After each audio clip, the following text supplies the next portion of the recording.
Everyone is hyper-focused on Road to Legends and GoFest Global, which you should be. But if you spend all your time and all your resources focusing on just this event and burn out through the rest of the month, then you're going to be missing out on great rewards. Niantic just released their monthly calendar. There's some hidden things in there that you might not recognize instantly, but that you should definitely take note of. From the next community day to S tier raids, I'm going to cover it all for you free to play and budget spenders. What's going on, everybody? L1 here, and today we're going to be talking about and breaking down the month of July in Pokemon GO.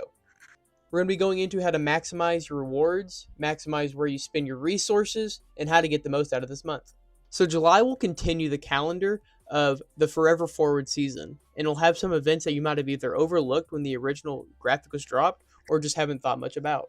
First off, we'll have Sobble Community Day. The big thing to note here is that Sobble will now be Shiny eligible. Helion will also learn its signature move, Snipe Shot, but this will not be a legacy move and can be TM'd with a regular charge TM later on. From July 4th through 6th, we will have the 10th anniversary party.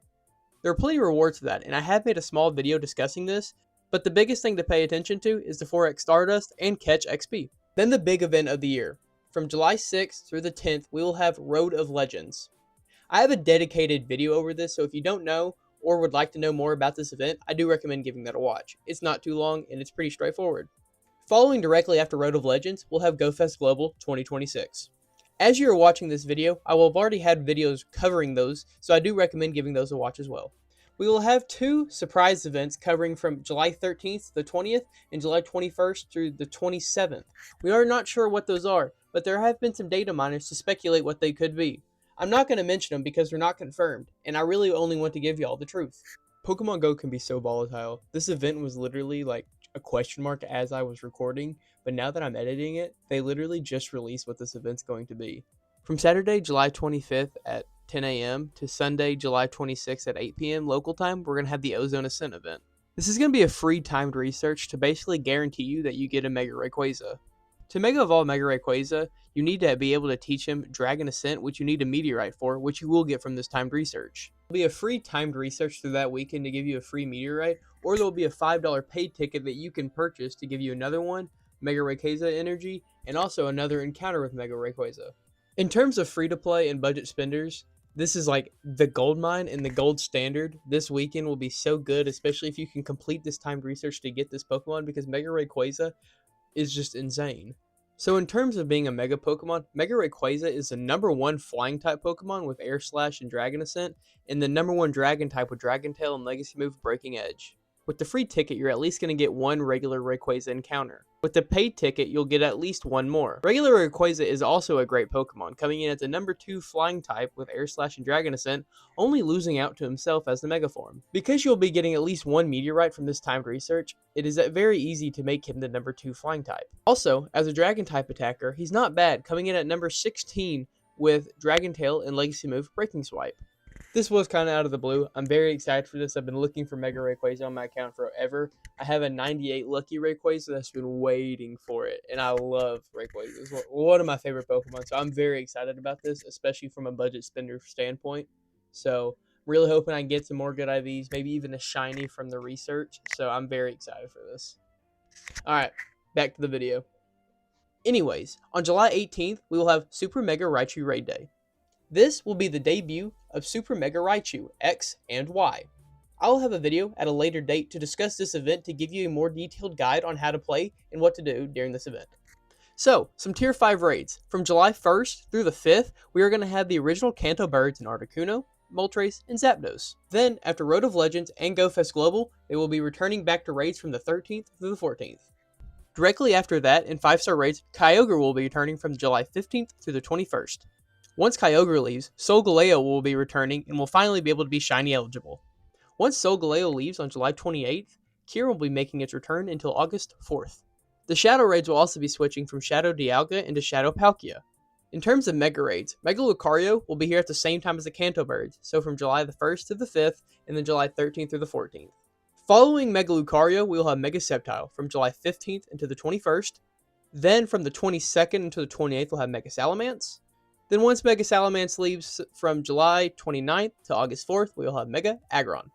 For Max Mondays, we will have Dynamax Pidove, Dynamax Chansey, Dynamax Dino, Dynamax Trubbish, and Dynamax Feebas. They have not announced any spotlight hours, but that is likely to change.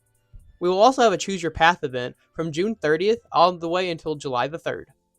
This month, research breakthroughs will offer Dragonite, Honedge, Axew, Jangmo, Indeedee, and Cloth. Of the 3 Kanto birds, out of the form that you're going to be getting, the only one that's really notable is going to be Moltres. Moltres is best known in Pokemon GO as one of the best flying types with Wing Attack and Fly. Kyogre will then be returning to raids. Normal Kyogre comes in at the 9th best water type with Waterfall and Legacy move Origin Pulse, but Primal Kyogre comes in at the number 1 water type with the same moveset, and Shadow Kyogre comes in at number 2 with the exact same moveset. Then again, Kyurem will be turning to raids. Kyurem is an OK Ice type, coming in at number 13 with Dragon Breath and Legacy move Glaciate.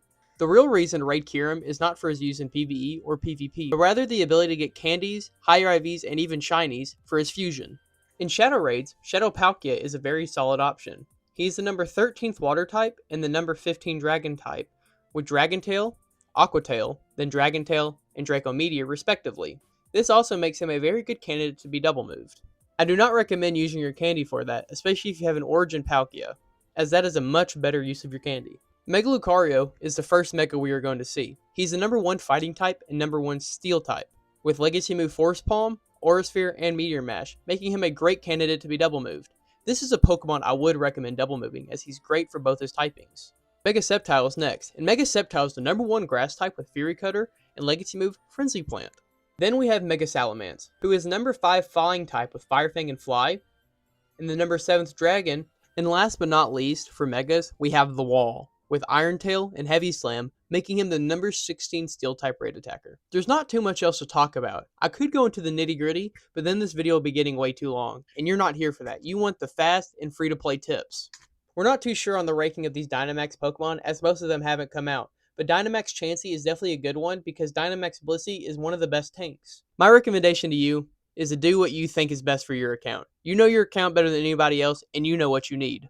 Most of my resources will be going into Road of Legends and GoFest Global, but that doesn't mean I'm going to be skimping out. If it means I have to take a step back during those events to make sure I don't burn out, I'll do so. I think longevity is really big in the budget and especially free-to-play scene. You will outclass people who spend money if you play the game consistently instead of just spending a bunch of money and only playing for short bursts. If there's anything you want to see in a following video, be sure to comment it. If there's anything you want to know, also be sure to comment that, and I'll do my best to answer you.